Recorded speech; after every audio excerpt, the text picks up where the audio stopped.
So hello and welcome to another UMedia Hangout. Today is July 19th, 2016.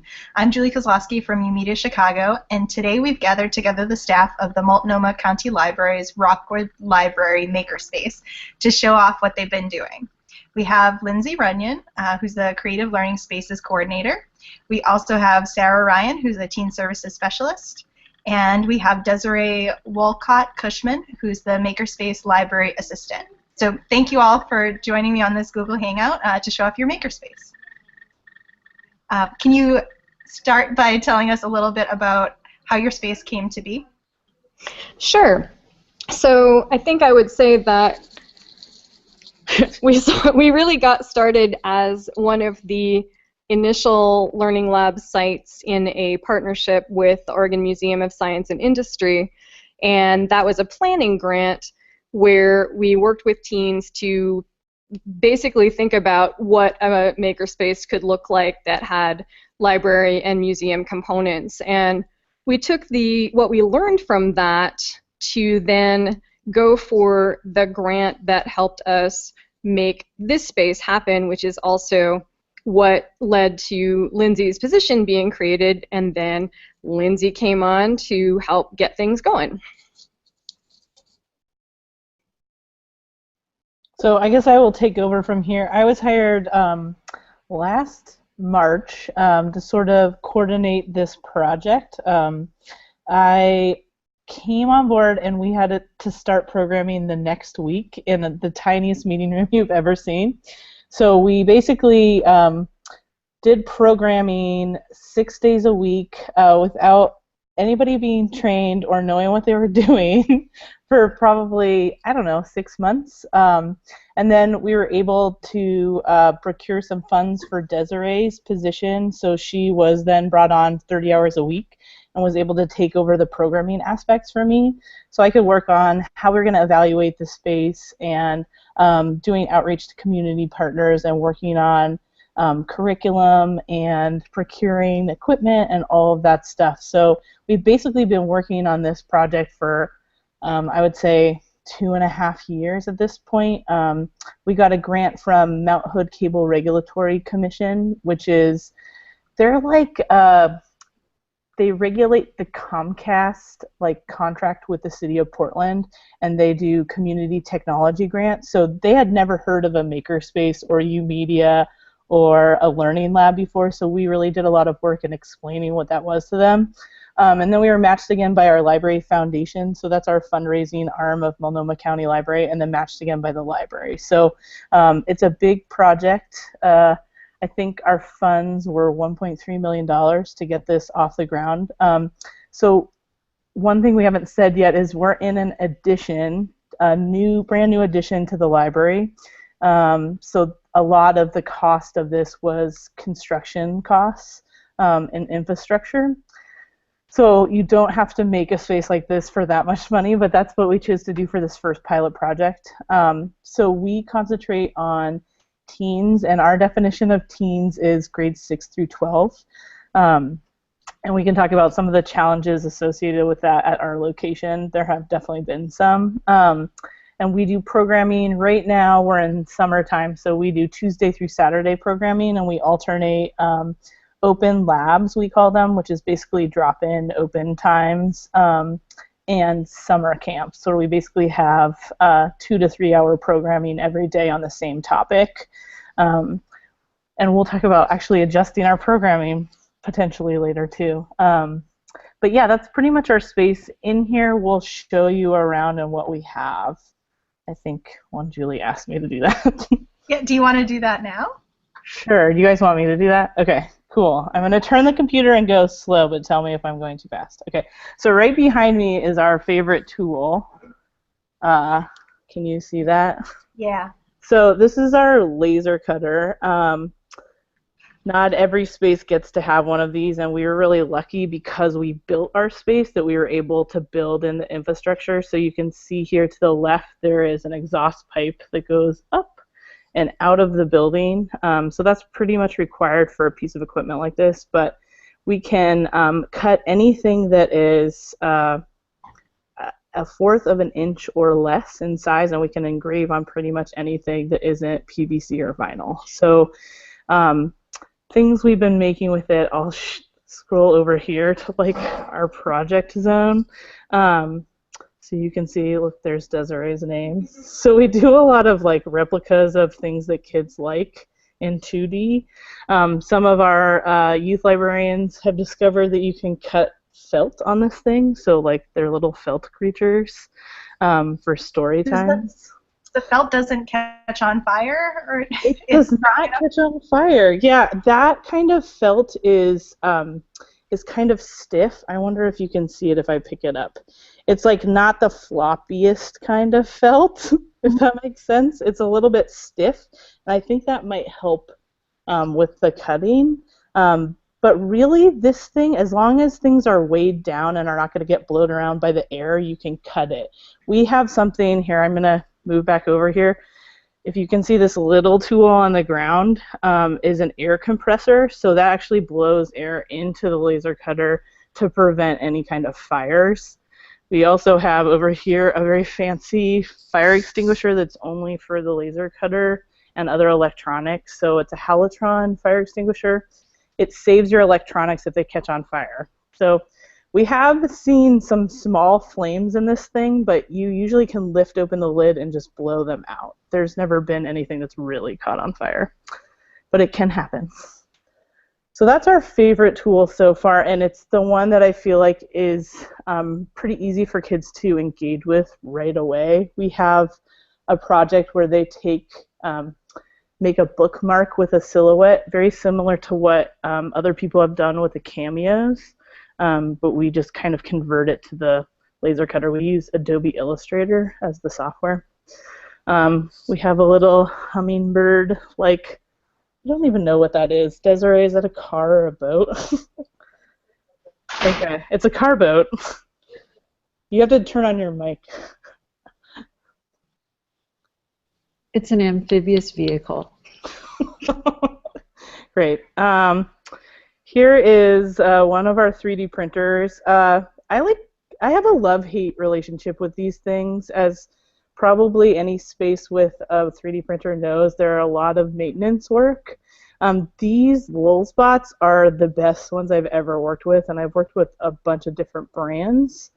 They just don't seem to clog as often.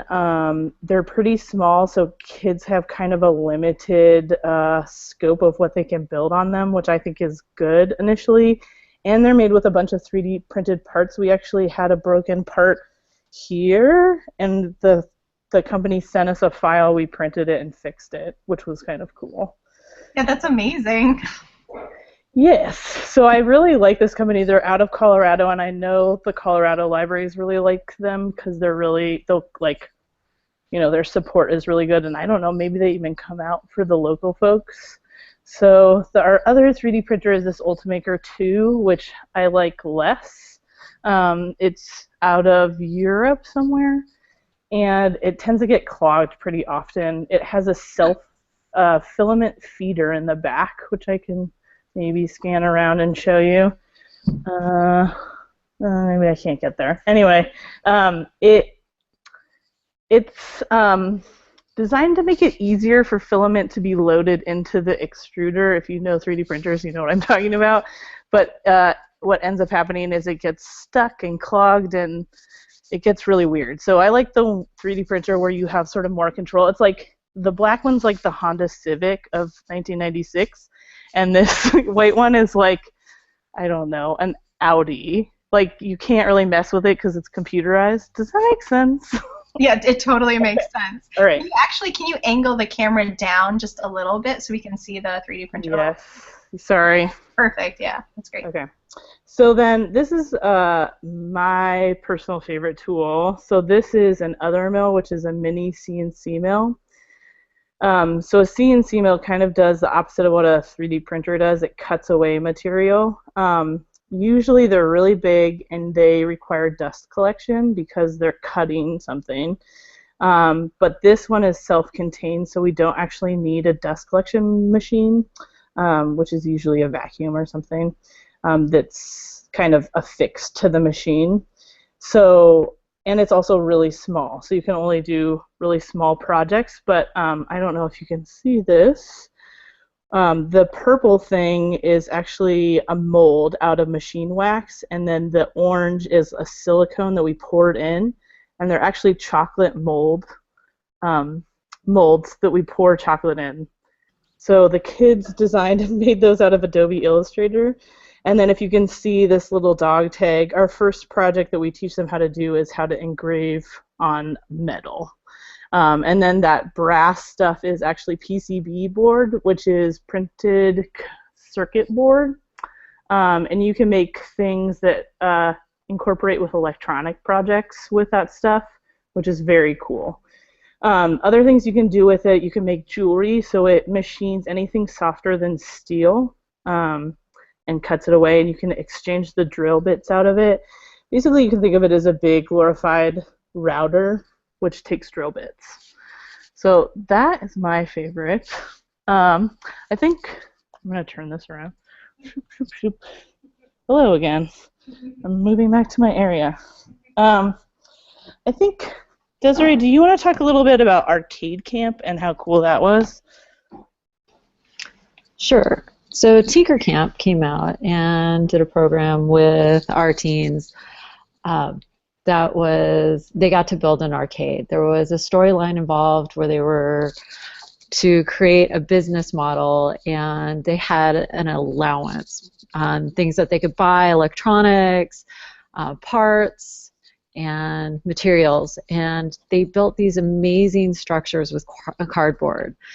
Some were a very arcade style, like the box that would go up and down. Oh yeah, here's the pinball machine that Tucker made.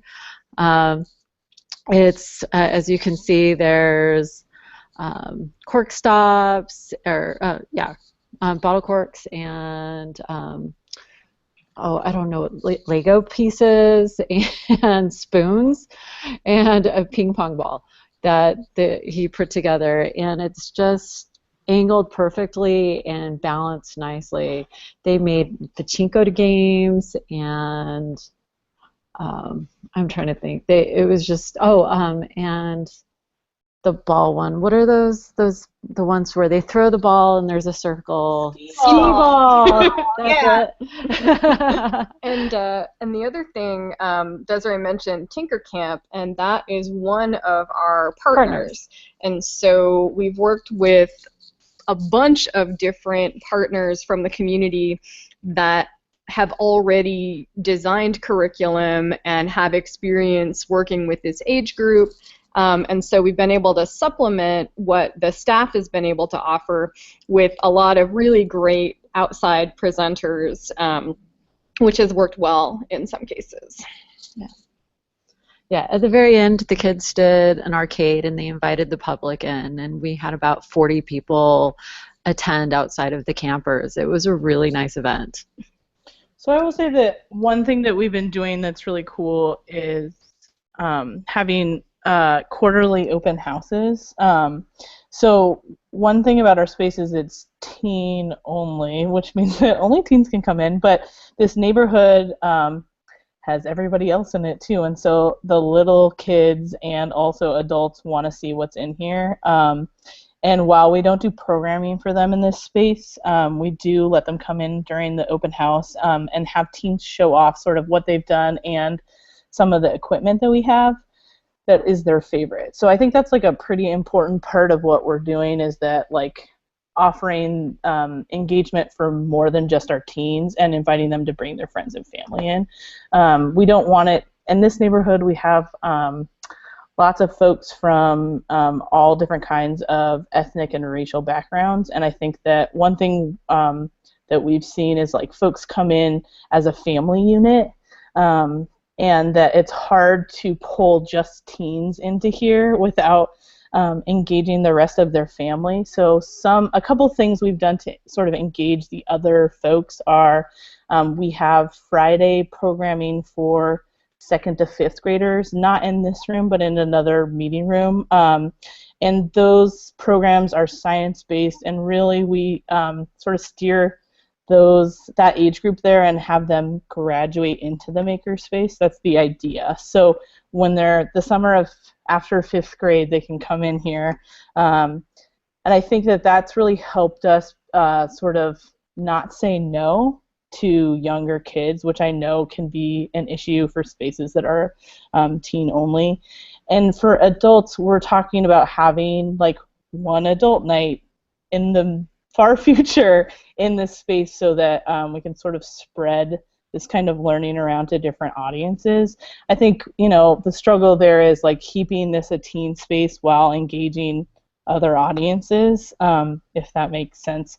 We do have adults in here as we have actually volunteer mentors here. So Desiree and I are the only dedicated staff for this space, and I'm actually system-wide, so I'm supposed to figure out how to spread this around to the other parts of our system.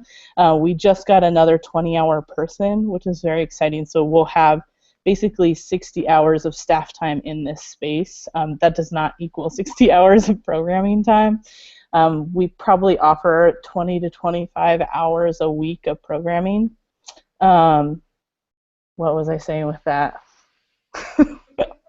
Just that, volunteers. Yeah, our goal was to get mentors from the community, and I think the folks that planned the grant really thought we could get those through our like very large volunteer base that we have at the library. And one thing that we've learned is that if you want mentors that reflect the community that you're in, sometimes you have to pay them. So we're sort of looking at that again. I'm not sure how that will change in the future, but we definitely have learned some lessons based on this project about engaging people from a community. So what Lindsay's mostly talking about is the adult volunteer base. We were actually able to do really well in engaging our existing teen volunteer base. So this particular location already had a really solid crew of teens who were doing homework help, who were being summer reading volunteers, and so we're kind of already experts in the library.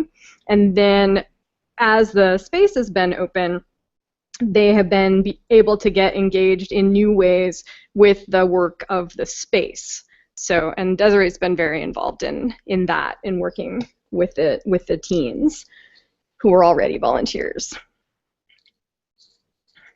Do you want me to say something? That's awesome. I mean, for being open for such a short amount of time, there's just some huge accomplishments. And I love that piece about engaging not just the teens in your communities, but the entire community. And it sounds like you've been really thoughtful about that process and about ways to bring people in, but also ways to be like, no, this isn't your space right now, and we have to leave space for those teens too. So I really appreciate that.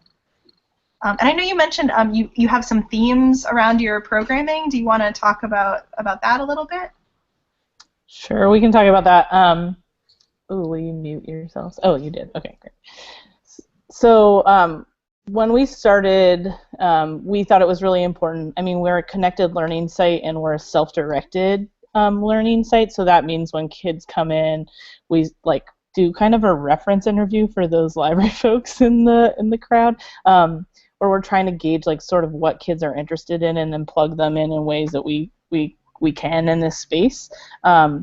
So we offer open labs most of the weekdays and Saturdays, and those are really for sort of jumping into any project that a teen is interested in. What we found is that it's overwhelming sometimes for folks when they walk in here and we're like, here are all of the things you could possibly do in here. And they're sort of like, I don't know what to do, tell me what to do, which, you know, I don't want to do that, neither does Desiree, I don't think. So we came up with the idea of having themed open lab weeks this summer. So I think we've done game making. This week is jewelry making, so we're just going to have new kinds of projects out and tools out that kids can engage with. It doesn't mean that when they walk in here and they're like really committed to laser cutting something that they can't do that. It's just another way that we can engage them. So if they're having a struggle figuring out something to do, we can sort of plug them into what we already have going on and introduce new skills. That's been another thing, like, you know, the 3D printers are very popular. Sometimes people are only interacting with them, which is totally fine, but we just want to give people more options. So jewelry making, game making, do you want to remind me of the other ones, Desiree? Well, we've done the 2D and the 3D, and they've both been very successful. And let me tell you, the 3D printers can be used in just about every context. We've made several 2D objects with a 3D printer. They just happen to be really flat. So I think that that's a really cool and unique part of this space is like I have worked in other library spaces that have had 3D printers, and I've watched people kind of get stuck in replicating something that's already exists on the internet. We deliberately did not tell the teens that that existed, so like they don't know what Thingiverse is, thank God. So that means that they're like really creating their own things from scratch. So we're teaching them how to design using Tinkercad or Fusion 360, which is an Autodesk product, which was donated to us, which is actually really hard to use if you're a lay person. But I think we've done some really cool things. Like Desiree figured out how to 3D print on fabric, so you can make like spikes on your t-shirt or like stars on your pants. Like it's very cool. So there are some things you can do with that thing that are not typical. It just takes some creativity, so we're committed to doing that. We also have some other tools, which I'm going to show you right now, which are more like craft-based. Ooh. Okay, so can you see that, Julie? Yeah. I can see Okay, that. so we have two sewing machines here. What you can see in front of them is we're actually having a camp right now, which is Light Up Alien Monster Sewing Camp, which I can explain in a second. But what we found is to engage different audiences, we need to have different kinds of tools. So while we think technology is an interesting way to attract some kids, sewing is another way too. So that's what we're making this week in camps. Then we also have the trusty cameos. We love these things. They're a really good way to get someone involved that's maybe a little nervous about the other technology that's going on in this space. And then I was going to keep, Desiree's showing you her sticker. We also have this large format photo printer, which is cool and really expensive. And if I was going to buy anything, again, I wouldn't buy that because the cartridges are really expensive. We have a bunch of other tools that are put away right now because of camp. We also have Legos. But, I want to show you the dog. Somebody made this dog that shakes. Can you see that on the? Yeah, that's great. This is actually the 3D printed on fabric project. So if you can see the little stars, those actually are 3D printed on this mesh. So do you just insert the mesh onto the build plate and then it just builds on top of it? Yes, and Desiree could talk more about it in detail, but basically you clip on the fabric. You basically do an initial layer, then you clip a piece of fabric over it, and then you finish your print. And due to like the heat, it sticks. Is that pretty much it? Yeah, that's awesome. And layers. You need about 3 or 4 layers to get it started, and then it will really stick. But you've got to get everything really tight on your printer bed, otherwise it burns it. Yeah, that would be a great project to share out on the community of practice too, and it's something that I haven't seen anyone else doing before. So I think other people should be interested in seeing exactly how to do that. Okay. Yeah, we can share out a link. Some other things I wanted to talk about was, so we had that arcade camp, which was really narrative based, so it was creating a story and then sort of giving teens the tools to make the story real. Another kind of program that we had, which was a partnership with the Northwest Film Center and also a bunch of local high schools, was a film camp called Heroes Magnificos, and it was, yes, thank you. Sarah said it right, but she's muted right now. Here, say it again, Sarah. Héroes Magníficos. Sorry, my Spanish accent is terrible. So that camp was amazing. It was geared towards Latino teens, and they made a film about their like personal heroes. So they learned all the techniques about filmmaking and then actually made a documentary, which was screened at both the library and then a bunch of local movie theaters, which is cool. And I think what was awesome about that is that we weren't even open at that point, but that was our first program in this space. It was at the end of March. And we had 12 kids participate, and they stayed for all 5 days. It was an all-day camp, so it was 12 to 6, I believe. And that, for us, was like a huge success, retaining every single person that came the first day through the last day, having them come for all of the hours, and creating like a really amazing product at the end. And I have, one of those kids is now our summer intern. So just like that continuity has been great. That's awesome. We're approaching the end of our time together, so I was hoping that you could just answer one last question for me, and that's if there's one thing that you could change or something that you didn't foresee in this whole process, what would that be? Like advice to someone who might be just starting out, or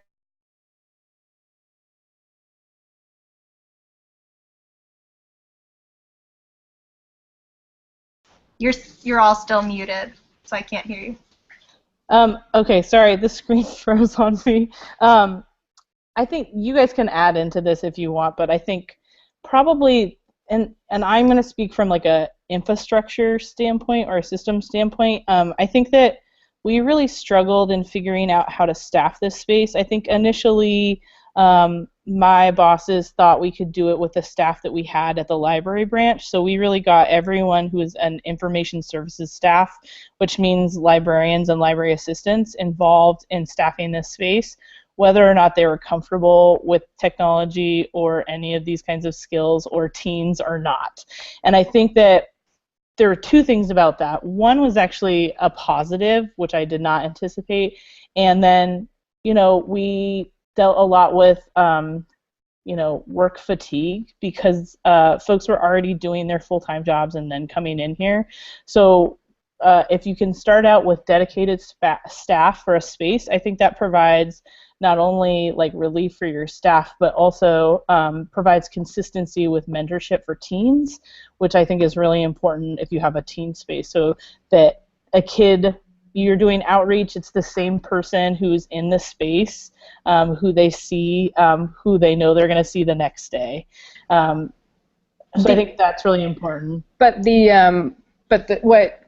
what we thought was really useful in having everybody get sort of indoctrinated in a certain way is that everyone does know what happens here.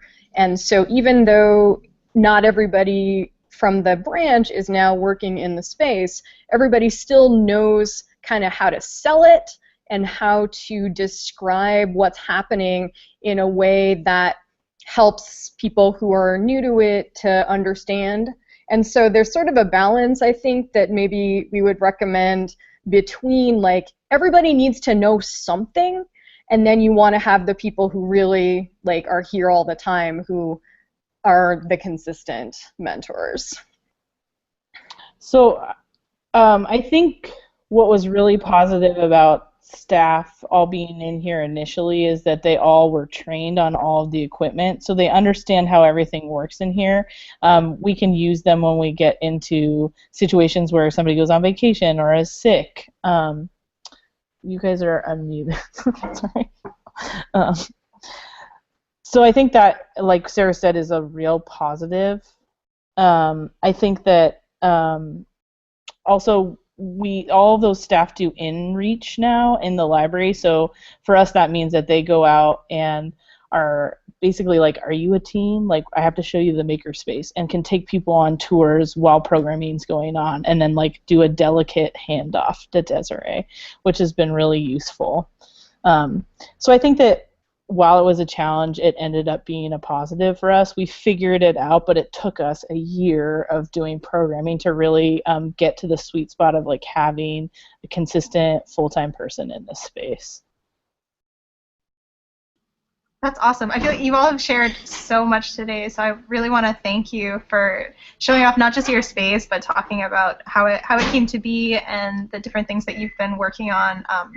Those are huge accomplishments. I especially really love the week-long sort of camp-like situation that you have going on, because that's totally something that is popular around the country, and people sort of have that idea for summertime. So I really love that you've been able to figure out a way to incorporate it into your space that feels really organic for you all.